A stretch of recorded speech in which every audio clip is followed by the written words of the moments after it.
நீங்கள் பார்த்து கொண்டு இருப்பது உங்கள் கௌசிக் ரிவ்யூ. சரி வாங்க வீடியோக்குள்ள போய் என்ன நடக்க போகுது அப்படின்னு சொல்லிட்டு பாத்தீங்கன்னா, நம்ம விஜய் இருக்கார்ல, அவர் இருந்து ஒரு பக்கம் போலீஸ் ஸ்டேஷன் போயிட்டு என்ன சார் உங்களுக்கு பிரச்சனை, என்ன காரணத்துக்காக எதுக்காக மல்லி அரெஸ்ட் பண்ணீங்க, மல்லி என்ன தப்பு செஞ்சாங்க, தேவையில்லாம ஒரு பக்கம் அரெஸ்ட் பண்றது மிகப்பெரிய தவறு, அதுவும் நான் வீட்டில் இல்லாத சமயத்துல வந்து இந்த மாதிரி ஒரு வேலை செஞ்சிருக்கீங்களே, அது ரொம்பவே பெரிய தவறு, அது நீங்க எனக்கு நெருங்கிய நண்பர், அது உங்களுக்கு தெரியுமா தெரியாதா அப்படின்னு சொல்லிட்டு. விஜய் நீங்க சொல்றது எல்லாமே எனக்கு புரியுது விஜய், நான் என்ன பண்ணட்டும், ஆதாரத்தோட மல்லி மாட்டியிருக்காங்க, இப்போ மல்லியை காப்பாற்றுறதுன்றது நடக்காத ஒரு காரியம் அப்படின்னு சொல்லிட்டு சொல்கிறாங்க. என்ன சொல்கிறீங்க நீங்கள் சொல்கிறதெல்லாம் பார்த்தா எனக்கே ஒரு பக்கம் பயமாக இருக்கே, பதட்டமாக இருக்கே அப்படின்னு சொல்லிட்டு பார்த்தீங்கன்னா, ஆமாங்க நீங்கள் சொல்கிறது எல்லாமே உண்மைதான். மல்லி இதை பார்த்தீங்களா, ஆதாரத்தோட பார்த்தீங்கன்னா இந்த கத்தியில் வந்து மல்லியோட கைரேகை இருக்குது. இந்த கத்தி எங்கே இருந்துச்சு அப்படின்னு சொல்லிட்டு பார்த்தீங்கன்னா, சுடரை வந்து யாரோ எரிச்சு தீத்து கட்டிட்டாங்க. அந்த இடத்துல இந்த கத்தி இருந்துச்சு, அந்த பிளட்லேயே அந்த எரிச்ச சாம்பிள்லே தான், அதில் வந்து கைரேகை செக் பண்ணதில் மல்லியோட கைரேகை தான் இருக்குது. இப்போ இது எல்லாமே பண்ணது மல்லின்னு சொல்லிட்டு நிரூபணம் ஆயிடுச்சு. ஏன்னா இந்த இடத்துல யார் கைரேகை இருக்கோ அவங்கள தான் நாங்கள் அரெஸ்ட் பண்ணி ஆகணும் சட்டப்படி அப்படின்னு சொல்லிட்டு சொல்கிறாங்க. ஆனால் உங்களுக்கும் தெரியும் எனக்கும் தெரியுது மல்லி தான் பண்ணலன்னு சொல்லிட்டு. ஆனால் இருந்தாலும் ஆதாரம் இருக்கே, ஆதாரம் இருந்து நான் அரெஸ்ட் பண்ணலன்னா மேல் இடத்துலேருந்து என் மேலே ஆக்ஷன் எடுப்பாங்க. நான் என்ன பண்ணட்டும் விஜய் நீங்களே சொல்லுங்கள், என் இடத்துல இருந்தாலும் நீங்களும் இதே தானே செஞ்சுருப்பீங்க. சரி ஓகே, இப்போ என்ன பண்ணுறது, இது எதனா ஒன்று பண்ணணுமே, ஆதாரம் முக்கியமாக ஆதாரம் வேணும். சுடருக்கு என்ன ஆச்சு, ஒருவேளை சுடர் உயிரோடையும் இருக்கலாம், சுடருக்கு என்ன ஆச்சு ஏதாச்சு அப்படின்ற முழு விவரத்தையும் தெரிஞ்சுக்கணும். அது மட்டும் இல்லாமல் அந்த தெருவில் போய் ஒரு சிசிடிவி கேமராவை செக் பண்ணி பாருங்கள். அந்த சிசிடிவி கேமராவில் யார் யார் வந்தாங்க, மல்லி மட்டும்தான் அங்கே வந்தாங்களா இல்லை வேறு யாரானா வந்தாங்களா உட்பட அப்படின்ற எல்லா உண்மையும் தெரிய வரும். ஃபஸ்ட்டு மல்லி போயிட்டு அதுக்கப்புறம் வேறு யாராவது போயிருந்தா அதவே ஒரு நம்ம எவிடன்ஸாக வச்சு அதை வச்சே நம்ம ஒரு பக்கம் மூவ் பண்ணி நம்ம மல்லியை வெளியே கொண்டு வந்துடலாம். இதுக்கு மேலே உங்களோட எஃபெக்ட் தான் இருக்குது. ஏன்னா இந்த இடத்துல என்னோட எஃபெக்ட் இதுக்கு மேலே போட முடியாது, இவ்வளோ தான் உங்களுக்கு அட்வைஸ் பண்ண முடியாது. அப்படி சப்போஸ் யாராவது சிசிடிவி காட்ட மறுத்தாலோ ஏதாவது சொன்னாலோ எனக்கு கான்வெர்ட் பண்ணுங்கள், நான் பேசிக்கிறேன் அப்படின்னு சொல்லிட்டு சொல்லிடுறாரு. சரி ஓகே. அதுவும் இல்லாமல் விஜய் முக்கியமான விஷயம், இது வந்து ஆப்போசிட் கேங், அதாவது மல்லிக்கு எதிராக வேலை செஞ்சவங்களுக்கு தெரிய வந்துச்சுன்னா அவங்க உனக்கு முன்னாடி போயிட்டு அந்த ஆதாரத்தெல்லாம் அழிக்க பார்ப்பாங்க. எவ்வளோக்கு எவ்வளோ நீ சீக்கிரம் ஒரு பக்கம் வேகமாக இருக்க அந்த அளவுக்கு ஒரு பக்கம் மல்லியை சேஃப்டியாக நீ வீட்டுக்கு அழைச்சிட்டு போகலாம்.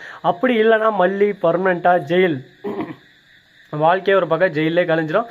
அதுக்கப்புறம் என்கிட்ட நீ எது சொல்லி ஒரு பிரோஜனம் இல்லை அப்படின்னு சொல்லிட்டு சொல்கிறேன். சரி ஓகே அப்படின்னு சொல்லிட்டு விஜய் டக்குன்னு அந்த இடத்துலேருந்து போகிறாரு. போயிட்டு ஃபஸ்ட்டு அந்த சுட தங்கியிருந்தாங்களா அந்த வீட்டு அட்ரஸ் இவங்களுக்கு தெரியாது, பாபு கிட்ட விசாரிக்கலாம். பாபு இருந்து நானும் தான் போன மாப்பிள்ள அப்படின்னு சொல்லிட்டு அந்த இடத்துக்கு அழைச்சிட்டு போகிறாங்க.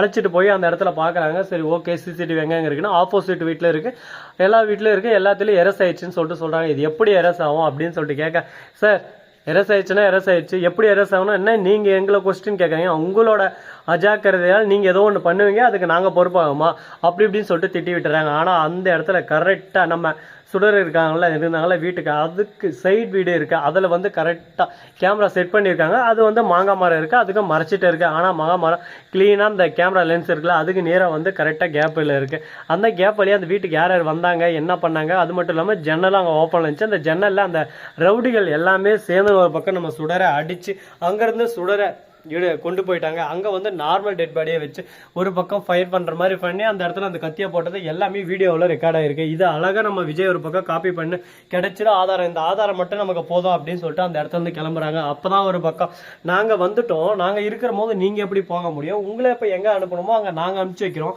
அப்படின்னு சொல்லிட்டு ஒரு பக்கம் விஜயும் மறுபக்கம் பாபுயும் அடி 4-5 ரவுடியை வந்து அடிச்சு போட்டுறாங்க. அந்த இடத்துக்கு நம்ம ராஜேஸ்வரி வந்து அந்த எவிடன்ஸ் எடுத்துன்னு ஏன்டா முட்டா பசங்களா மூதேவிகளை அவங்களெல்லாம் வச்சு ஒரு காரியம் செய்ய முடியும், ஒரு சம்பவம் செய்யலாம்னு சொல்லிட்டு பார்த்தேன்னா அந்த சம்பவத்துக்கே ஒரு பக்கம் சம்பவமே இல்லாத மாதிரி நீங்க பண்றீங்களாட்டுக்குது. இந்த மாதிரி எல்லாம் பண்ணா உங்ககிட்ட எல்லாம் பொழைக்க முடியாதுடா.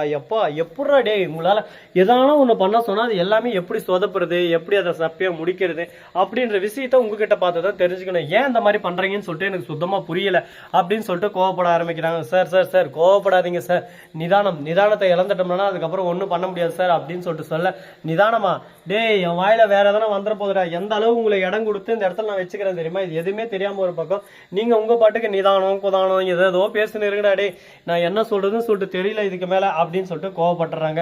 சரி முடிஞ்சதெல்லாம் முடிஞ்சிருச்சு, இதுக்கப்புறம் உங்ககிட்ட நம்ம இதை பத்தி பேசி ஒரு பிரோஜனம் இல்லை, எதுவும் நடக்க போறதில்ல. இதுக்கப்புறம் நாம என்ன பண்ணலாம் அப்படின்ற விஷயத்த அடுத்தடுத்து நம்ம யோசிச்சு திங்க் பண்ணி அடுத்தடுத்து நம்ம க்ரோத் பண்ணி போயிட்டே இருக்கணும். அதை விட்டு ஐயோ இப்படி நடக்குமோ ஐயோ அப்படி நடக்குமோன்னு சொல்லிட்டு நம்ம பதட்டத்திலேயே ஒரு பக்கம் வச்சுன்னு இருக்கக்கூடாது யாரையும். சரி இந்த கான்செப்ட் இதோட முடிஞ்சிருச்சு. வந்துருச்சு, இதுக்கப்புறம் என்ன நடக்க போகுது அப்படின்னு சொல்லிட்டு பார்த்தீங்கன்னா கரெக்டாக நம்ம மல்லி இருக்காங்கல்ல, அவங்க இருந்து ஜெயிலில் உட்காந்து ஒரு பக்கம் என்னடா என் வாழ்க்கையில் இவ்வளோ சிக்கல், என் பொண்ணு வெண்பா இப்போதான் வந்தா, அவ கூட சந்தோஷமா நான் இருக்கணும்னு நினைச்சேன், ஆனால் அப்படிப்பட்ட சந்தோஷத்தை இல்லாமல் ஒரேடியாக உடைச்சிட்டாங்களே, ஏன் எல்லாரும் என் மேலே இந்த அளவுக்கு ஒரு பக்கம் வன்மத்தை கக்குறாங்க, நான் யாருக்கு என்ன பாவம் செஞ்சேன், எல்லாரும் நல்லா இருக்கணும் தானே நினைச்சேன், அப்படிப்பட்ட எனக்கே இந்த மாதிரி ஏன் நடக்குது அப்படின்னு சொல்லிட்டு வேதனையில கூனி குறுகின்னு இருக்காங்க. இதுதான் மல்லி சொல்றது, எந்த அளவுக்கு நீ நல்லவளா இருக்கும் அந்த அளவுக்கு உன்னை ஒரு பக்கம் அடிச்சு அடிமையாக்கணும்னு சொல்லிட்டு எல்லாரும் நினைப்பாங்க.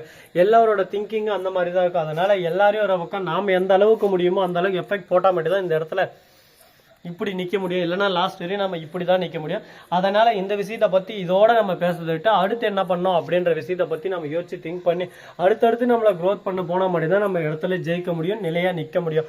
அப்படின்ற விஷயத்த நம்ம முழுமையாக தெரிஞ்சுக்கணும் அப்படின்னு சொல்லிட்டு முடிவு பண்ணுறாங்க. நம்ம விஜயும் வரார். விஜய் வந்து மல்லி இந்த மாதிரி ஆதாரம் கிடைச்சி, ஆனால் எங்களை அடிச்சு போட்டு ரபடி எட்டு போய்டும், அப்படி இருந்தும் ஒரு காப்பி நான் எட்டுன்னு வந்திருக்கேன், நீ எதுக்கும் கவலைப்படாத, உன்னை கூடி சீக்கிரம் நீ ஈவினிங்குள்ளே வெளியே கொண்டு வர்றது என்னோட பொறுப்புன்னு சொல்லிட்டு அந்த போலீஸ் கிட்ட போயிட்டு அந்த எவிடன்ஸை கொடுக்குறாங்க. அதை பார்த்துட்டு அதில் வந்து கரெக்டாக நிறையா பிளர்ராக இருக்குது, அவங்க வந்து போனது மட்டும்தான் இருக்குது. இதவே ஒரு எவிடன்ஸாக எடுத்துக்க முடியாது, அவங்கள பிடிச்சி விசாரிக்கணும், அவங்க யார் என்னன்றதை தெரிஞ்சுக்கணும் அப்படின்னு சொல்லிட்டு பேசுகிறாங்க.